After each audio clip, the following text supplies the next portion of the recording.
Hey, what's up? Magandang hapon, magandang araw, magandang gabi sa Pilipinas at magandang hapon dito sa Abu Dhabi. So pag-usapan natin ang Golden Visa. So sa mga Golden Visa holder dyan, panoorin nyo to.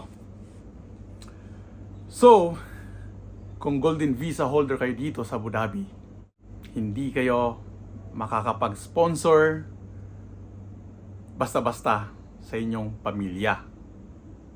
Alam niyo kung bakit? Kasi kailangan nyo ng 30,000 dirham salary certificate. So, ayun, sabihin ko ang kwento namin. Ang kwento na aking sawa. So, nag-process si Mrs. ng Golden Visa last 2024. So, na-approve siya at ako, under pa ako sa old visa niya. So, hindi pa ako Golden Visa. So, dahil sayang, may 2 years pa yung gap, may 2 years pa yung validity ng aking visa. So, hindi ako nag-under sa kanya agad-agad. So, to cut it short, nag-process kami ng visa para mag-Golden Visa ako last December 2025. So, ayun na nga. Nakapag-provide kami lahat except sa hinihingi nila na salary certificate. So, akala namin ay nagkamali lang ang typing center. So, nagbayad kami ng 4,000 something.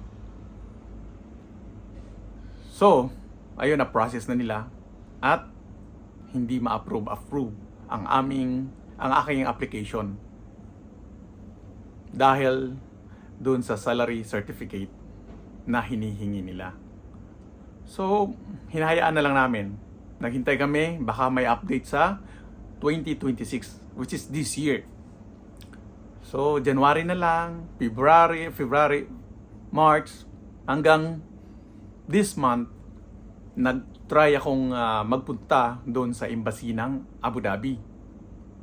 So, ayun, nagtanong ako sa loob,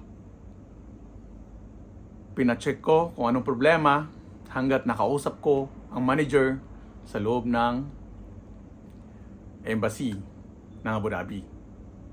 So, ayun na nga, na-confirm at yung manager mismo ang nagsabi sa akin na kailangan talaga ng 30,000 salary certificate.